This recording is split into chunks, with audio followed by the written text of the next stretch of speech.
O prazer mais nobre é o jubilo de compreender. A ciência mais útil é aquela cujo fruto é o mais comunicável. Tal como o ferro oxida com a falta de uso, também a inatividade destrói o intelecto. Será que Leonardo da Vinci é realmente um gênio? Seria ele dotado de algum tipo de superpoder capaz de enxergar o mundo de uma forma que poucos conseguem? Como explicar o fato de que, séculos após a sua morte, sua mente ainda nos fascina e nos intriga? Como um homem renascentista que nasceu por volta de 1452 pôde atravessar os séculos e ainda nos deixar maravilhados com as suas obras e suas ideias? Talvez o segredo de Leonardo não esteja em habilidades sobre-humanas, mas em algo muito mais profundo. Muitos o veem como um ser quase sobre-humano, dotado de habilidades além do comum. No entanto, ao mergulhar em seus escritos e no estudo de sua vida, podemos perceber que não existe nada de místico.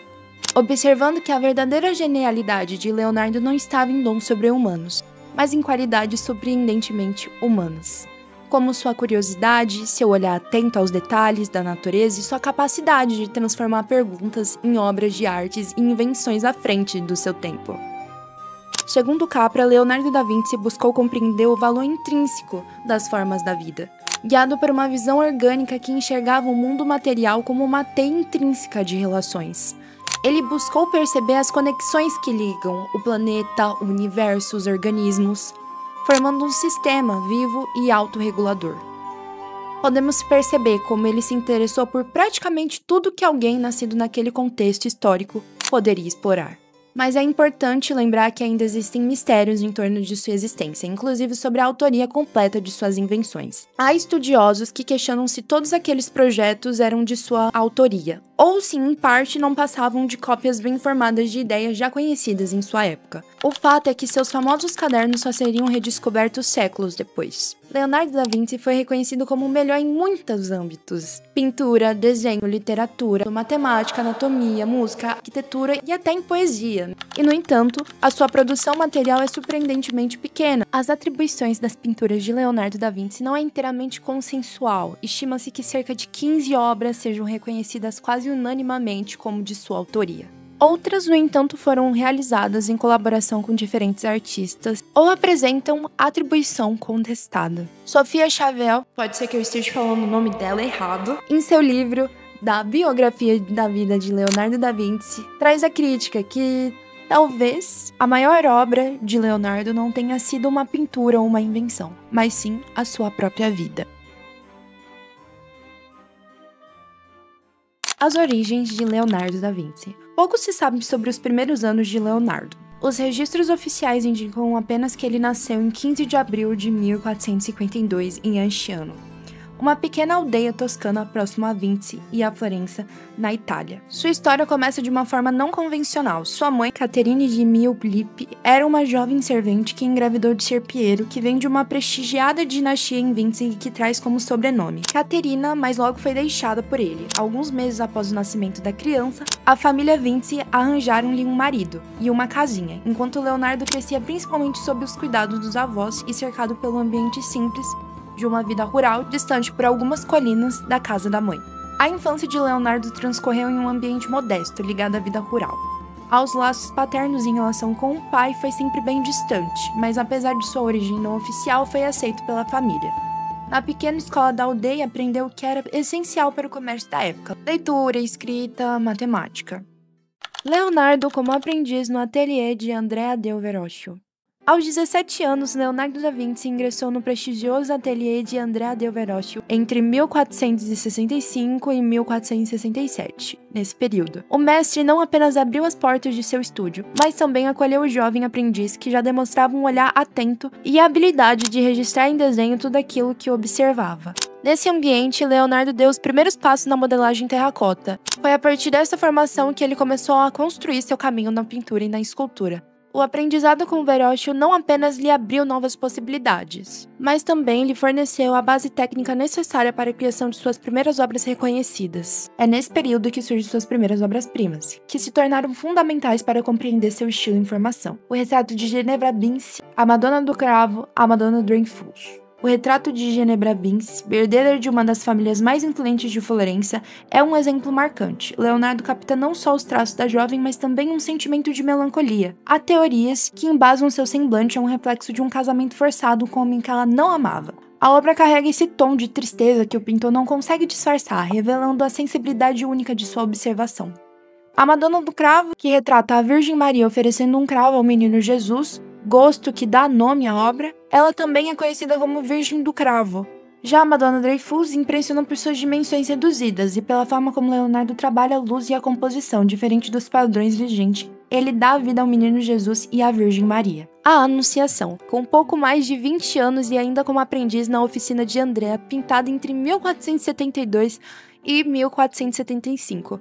Essa obra revela sua impressionante habilidade em trabalhar a perspectiva, a luz e a anatomia, mesmo em uma fase inicial de sua carreira. A cena retrata o momento solene em que o anjo Gabriel anuncia à Virgem Maria que ela será mãe do Filho de Deus, um tema central do cristianismo, que Leonardo conseguiu traduzir com delicadeza e profundidade, marcando desde cedo sua presença no Renascimento. A Anunciação é uma das principais obras desse período. Essas criações revelam não apenas as suas habilidades, mas também a sua capacidade de imprimir profundidade emocional e de movimentação em seus retratos. Nessa época, na cidade de Florença, havia mais escultores do que açougueiros, e os pintores eram vistos apenas como artesãos, não como artistas. O conceito moderno de artista ainda estava para nascer, e Leonardo da Vinci teria papel decisivo nesse processo. O exílio e a humilhação pública. Foram necessários quase 5 séculos até que a homossexualidade de Leonardo da Vinci fosse trazida a público. Em 1476, ainda jovem aprendiz no ateliê de Andrea de Verrocchio, supostamente, ele se viu envolvido em uma tamborazione. O tamburo funcionava como uma caixa de denúncias sigilosas, aberta diariamente pelos oficiais da noite, autoridades encarregadas de vigiar a moral e os costumes da cidade. As queixas eram depositadas anonimamente durante a noite, e, quando apresentavam indícios de veracidade, davam origem a investigações oficiais. Naquele ano, Leonardo e outros jovens, entre eles o sobrinho de Lourenço de Médici, o Magnífico, foram acusados de sodomia, um crime considerado gravíssimo no período. Chegaram a ser presos, mas devido à influência política dos Médici, todos foram absolvidos. O registro desse processo só veio a público em 1886, até então a imagem de Leonardo permanecia a de um homem, vamos se dizer, imaculado. Algum tempo depois, seu nome voltou a surgir no tamburo pela segunda vez em uma denúncia ainda mais detalhada. A acusação não teve consequências legais e Leonardo foi inocentado. É importante lembrar que no contexto da época, a homossexualidade era tratada como um delito severo, passível de execuções, exílios, multas e até humilhações públicas. Os efeitos psicológicos em Leonardo. O peso desse acontecimento na vida de um artista em início de jornada podemos concluir que não foi pequeno. Leonardo, que começava a construir sua reputação, passou a conviver com receios, medo e a angústia de ver a sua vida e a de sua família marcados por um escândalo público.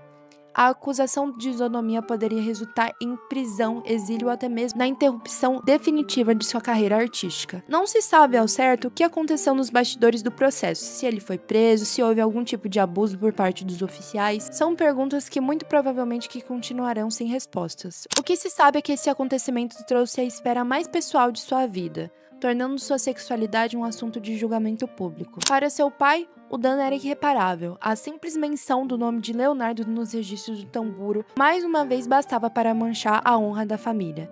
Como consequência imediata, decidiu afastar o filho de Florença. O recomeço. Após o processo e a vergonha pública, Leonardo retirou-se por quase 2 anos. Foi um período de silêncio em que buscou se afastar dos olhares e deixar que o tempo apagasse, ao menos em parte, a lembrança da acusação. Quando decidiu retornar sua trajetória, sabia que precisaria reconstruir sua carreira do início, agora de forma independente. Voltar ao ateliê de Verrocchio não era possível. A marca do escândalo ainda recaía sobre seu nome e de sua família. A única alternativa era recomeçar sozinho.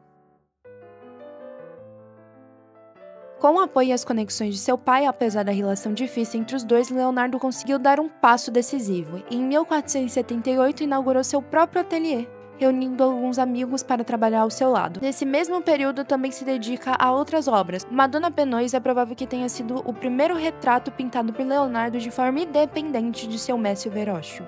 Ela é considerada, ao lado de Genebra, para alguns, a obra mais pessoal do artista. O que se sobressai aqui é a naturalidade. Leonardo observa gestos cotidianos e os transfere para a tela, criando uma intimidade inédita entre mãe e filho. Diferente das rígidas imagens religiosas de sua época, suas Madonas são mais humanas. São Jerônimo. Para os florentinos da época, o São Jerônimo foi um choque. Muitos acreditavam que Leonardo só poderia ter representado com tanta precisão a anatomia do corpo humano por ter tido contato direto com cadáveres. A prática da dissecação ainda era mal vista, cercada de tabus. O impacto da obra foi imenso, mas a rejeição também foi dura e imediata. Pintada em têmpera e óleo, sobre um painel de madeira, a obra permanece inacabada até hoje, tornando-se símbolo dessa fase de experimentação intensa. Nesse mesmo período, ele se dedicou a outras criações, madonas, paisagens, pinturas menores, onde pôde treinar e refinar suas técnicas. A partida para Milão. Um dos acontecimentos, vamos dizer assim, um dos grandes e muitos acontecimentos mais marcantes de sua vida foi a sua mudança para Milão. A viagem feita a cavalo durou cerca de uma semana e representou uma verdadeira transição de mundo. Para alguém nascido e criado em Florença, as diferenças eram perceptíveis. A paisagem, o clima e até mesmo o modo de vida contrastavam fortemente com aquilo em que estava acostumado. Os primeiros meses foram de grande dificuldade, depois ele conseguiu se estabelecer na cidade. Nessas transições de vida em Milão, Veneza, Florença, Toscana, Roma, França, experimentou múltiplas vivências, ampliou seu repertório tanto artístico quanto pessoal. Os cadernos de Leonardo. Durante sua primeira estadia em Milão, Leonardo da Vinci passou a registrar minuciosamente suas ideias e experiências, em pequenos cadernos que carregava sempre no bolso. Neles anotava reflexões, projetos, esboços de máquinas, pensamentos filosóficos e até observações do cotidiano. Muitas das invenções descritas nunca chegaram a ser construídas, e há estudiosos que consideram que algumas notas poderiam ser compilações de conhecimento da época registrado por Leonardo para estudo. Apesar disso, os cadernos se tornaram testemunhos preciosos de sua curiosidade sem limite e de sua visão integrada entre arte e ciência. Mona Lisa. Envolta em mistério, a Mona Lisa até hoje suscita debates sobre a verdadeira identidade da figura retratada. Seria ela o seu suposto amante? Seria Lisa del Giocondo, esposa de um comerciante florentino, Isabel de Aragão, duquesa de Milão? Ou até mesmo uma representação de Leonardo da Vinci em forma feminina? Essa incerteza contribui para o fascínio e o caráter enigmático da obra. Apesar de sua execução refinada, marcada pelo uso magistral do esfumato, hoje mais do que um retrato renascentista, a Mona Lisa é um ícone atemporal. Falecimento de Leonardo da Vinci. Leonardo faleceu em 2 de maio de 1519, na cidade de Amboise, na França, aos 67 anos de idade. Acredita-se que tenha sofrido um derrame cerebral, embora a causa real de sua morte permaneça desconhecida. Sua partida deixou uma ausência irreparável. Ele nos recorda que, apesar da grandiosidade de todo o mistério por trás de sua vida, ele era humano como todos nós. Justamente por essa humanidade, feita de dúvidas, inquietações e buscas incessantes, que mantém viva a sua memória até hoje.